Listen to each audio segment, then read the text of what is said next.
Test. Yep. So that makes this weekend, go ahead and clear your schedule. Clear your schedule for this weekend because we'll be through Unit 2 and you can study for a test. All right. Combustion analysis, and I actually have a little video to show you what they are. First off, I would kind of remind you, I'll ask this in the form of a question. We have molecular formulas and empirical formulas. Hydrogen peroxide has hydrogen and oxygen in this amount. Which one of those is an empirical formula, A or B? How many people think that A is an empirical formula? How many people think that B is an empirical formula? It is. Very good. You got this idea. So with this data that you're going to get from combustion analysis, you can come up with the empirical formula. And actually, if you remember way back in Unit 2, in the same unit, we talked about if you have an empirical formula and if you have the molecular weight, then you can go ahead and take it all the way from the empirical to the real thing, the molecular formula. So, and most ionic compounds are in empirical formulas. So. All right, so what do we mean by combustion? Well, the reactions are broken out into different types. There's exchange reactions, there's redox reactions, there's combustion reactions, which are a type of redox reaction. But combustion analysis or combustion reactions basically say in this reactant side, okay, you're going to combine it with oxygen, so you'll see O2 on the reactant side. And on the product side, you're going to see oxygen in most of your products. That's all it means. Now we're going to kind of focus on a specific type of combustion reaction.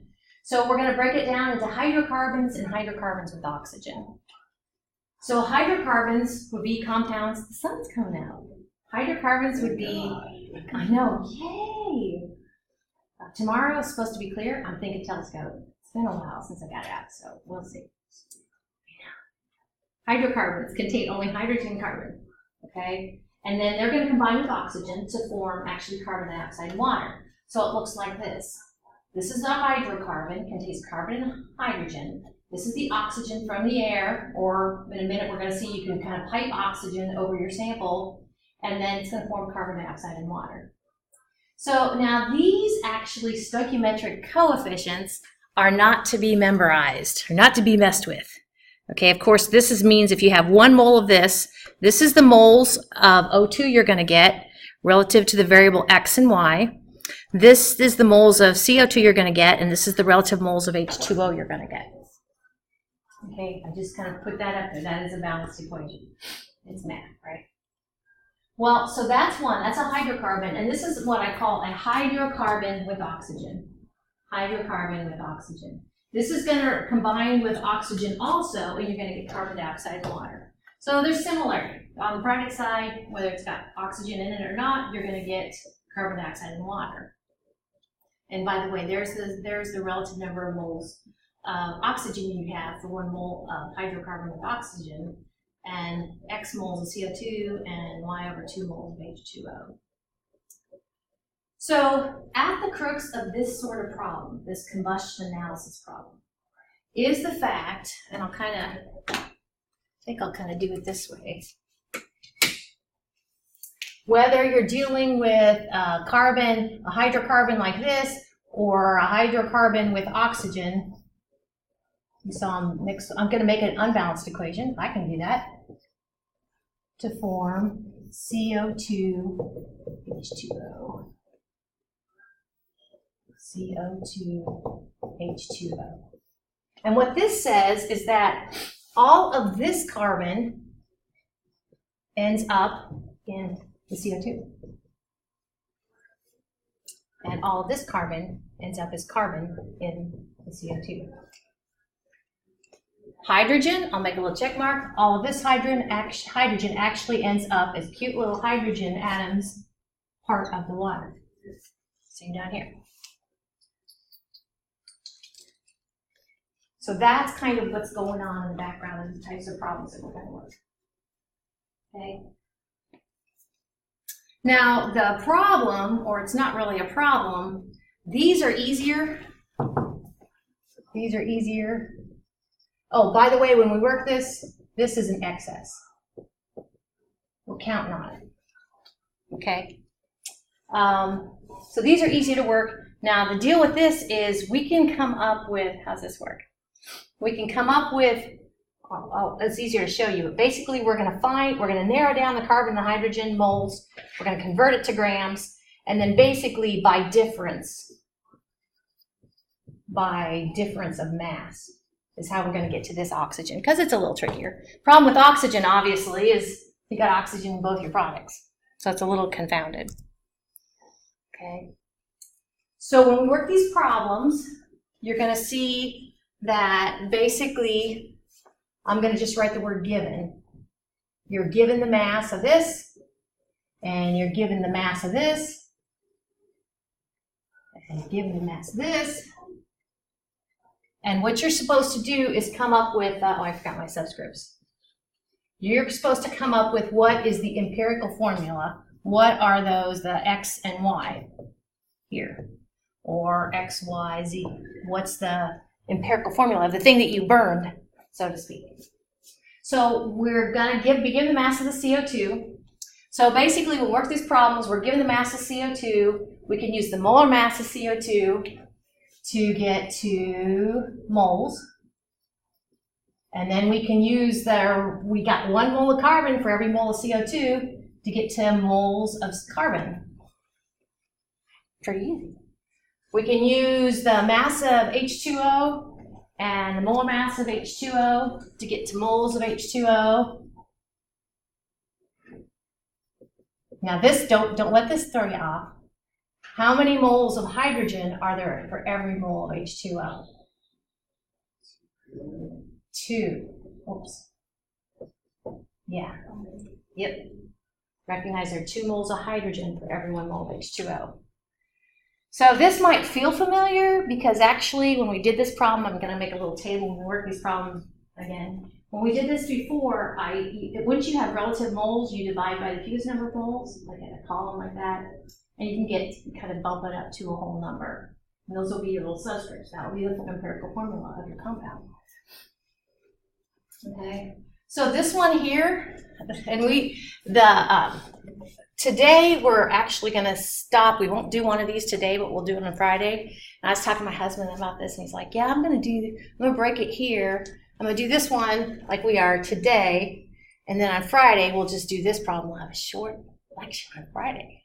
Woo! I know, but you still need to come, right? But yeah, and there won't be anything to do on Friday because we aren't going to get through the whole part. Life just keeps getting better and better. Okay, but what I started to say is once we have moles of these, let's see, how does this work? Once you have moles of these, we can convert those back to grams. Well, I'll just do down here because we won't have to do it up there. You can get to grams of carbon from moles of carbon, and we can get to grams of hydrogen from moles of hydrogen, and then we can take that mass and we'll subtract it from the mass that was given. You see how that works? And by difference, we can get to the mass of oxygen. Oh, drat. And once you have the mass of oxygen, you have to use the molar mass of oxygen to get to relative moles of oxygen. Okay, we'll do that on Friday. So here's a video of what this kind of looks like. I'm clever. Not me, this video. I think I showed you how we get DI water in the chem lab. We have that cartridge that actually has two colors of material. And they actually will, the ions we want to remove will adhere onto those little beads. So I think of that when I think of this. So the way this works is we go ahead and we burn a sample. We combust a sample. Notice we're going to go ahead and we're going to heat it, and we're going to force excess oxygen through it because we want to make sure we oxygenate everything. And then we're going to have 2 scrubbers. The different colors means that they scrub different things. So the first scrubber is going to remove H2O, and the second scrubber is going to remove CO2. H2O and CO2. So then all you got to do is weigh the scrubbers before and weigh the scrubbers after, and by difference you got the mass that they picked up. So that's it. That's how those things kind of work. So let's do a problem, and I think I'm going to go ahead and throw it up here. because for these, I don't know if I did it on my answer keys or not for this part, but I like to draw a little picture of the pile the thing's going to be burned. So I would just say we're trying to come up with the formula of this compound that contains only carbon and hydrogen, and we're going to have excess oxygen to react it with. And of course, we're going to spit back CO2 gas and H2O gas or vapor. And if we read it, it says that the mass of this thing that was burned, here's my pile that was burned, is 0.1888 grams. See, I like putting it underneath the thing because sometimes I don't know whether it's dyslexia, but I just see numbers and formulas and I'm like, I'm not sure. So under the CO2, I'm going to put 0.6260 grams. And under the H2O, I'm going to put 0.106 grams, 0.1602 grams, speaking of dyslexia. Okay. So we are after, what's the formula? Not bad. So kind of what I said we were going to do is what we're going to do. We're going to take these grams of CO2, we're going to use the molar mass of CO2 to get to moles of CO2. Okay. So, and actually, my bad, when I do it here, you guys would have to show me your work here. So this first part here in my notes will be moles or moles of CO, moles of carbon ultimately, moles of carbon. So 0.6260 grams. You'd have to show me using the periodic table that the molar mass of CO2 is 44.01. So of course we're going to use the flipped version of the molar mass, which is 1 mole of CO2 for 44.01 grams of CO2. And this actually is one of those examples where you can't cut corners. You have to actually write out CO2, and here's why. Because now we have moles of carbon. Now we have moles of carbon dioxide. Excuse me, how do we get to moles of carbon?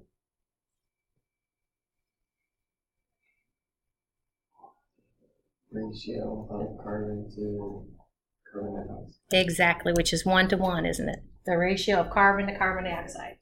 1 mole of carbon to 1 mole of carbon dioxide. Exactly.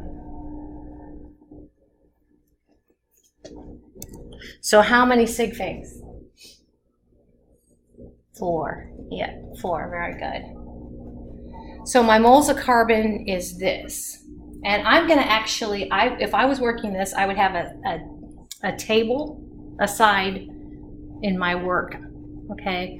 So my table would look kind of similar to when we were using weight percents to come up with empirical formulas. So I would have a column that says element, and I have 2 elements, carbon and hydrogen. And now I have a table, I have a column that says element, yeah, and a column that says moles. And right now, we're looking at 4 sig figs, 0.01422 moles of carbon. Just to kind of keep it organized. You don't have to. But now we're going to go ahead and use the water to come, and the molar mass of water to come up with the moles of water. And just like I said before, we're going to use the moles of H2O to come up with the moles of hydrogen. Which, yeah, we're going to make sure we're going to have 2 moles of H for every 1 mole of H2O. So here we go. Start with the mass of water, which was 0.1602 grams. The molar mass for water you may have memorized by now. It's that 18.02. So the next term is 1 mole of H2O over 18.02 grams of H2O. And then what's that last ratio to get from moles of H2O to moles of H?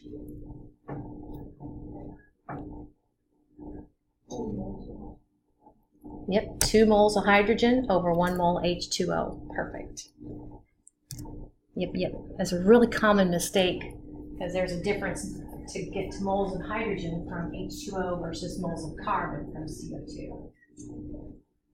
4 sig figs, and so relative number of moles of hydrogen, I can put this in my table, is 0.01422 0.1778 moles of hydrogen. So, and I think I might have done this before when we were doing weight percents to empirical formulas. I could stop here and I could do my relative moles of carbon, that's like subscripts, right? 0.01422, relative numbers of moles of hydrogen, 0.01778 moles. Okay, so those are like my subscripts, but of course you can't leave them as subscripts like that. So what we did before, and we're going to do it again, is we are going to divide by the smallest number of moles. Which one's the smallest number of moles? Yep.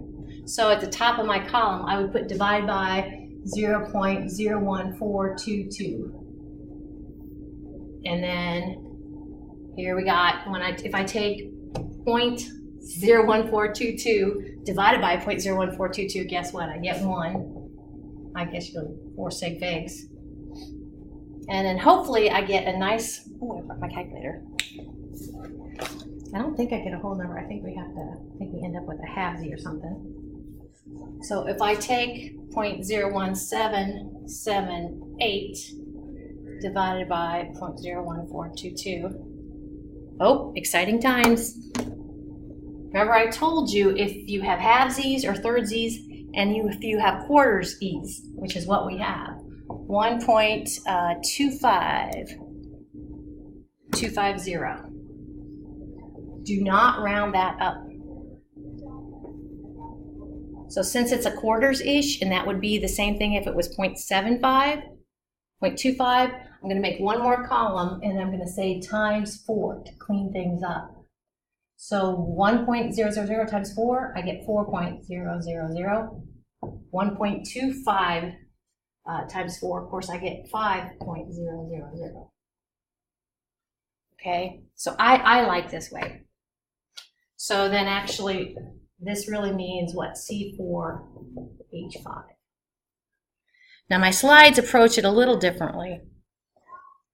This slide reminds you that, you know, when you get those little subscripts, when you get the relative number of moles, it was somewhat random because it all depended upon what the mass of the sample was that you burned. Like if we had burned twice this much, we would of course gotten twice the number of moles of carbon and hydrogen. But the relative moles of carbon and hydrogen would have been the same. So that's the beauty of combustion analysis. So again, I find this a little more confusing. The carbon was the smaller number, so if we get relative moles of hydrogen to carbon, it would look like this, 0.1250. And of course, you can't stop with that. You have to go ahead and get it to a whole number, and we can do that since that's a quarters-ish thing going on by multiplying the numerator and the denominator by 4. So it ends up the same way. Okay, so this is using combustion analysis, and how do I say this? It doesn't just have to be with a hydrocarbon. Actually, this approach, as long as what in the product side, how do I say this? As long as whatever you're searching for, the relative moles, is only in one thing on the product side, you can do this same approach. Okay. So tomorrow, you know what I mean. On Friday, tomorrow you guys are going to do lab. On Friday, when we finish up this lecture part, we're going to have to kind of, let's see, how will we do that? Basically take these moles, and we could use this chart if we wanted to, and I might have before. Basically take these moles, go ahead and convert them to masses, so we'll have grams. And if this thing had oxygen in it, then we would subtract the mass of the hydrogen, the mass of the carbon, and by golly, we would have the mass of the oxygen. That's what we're going to do. Off to the lab. Okay. I know.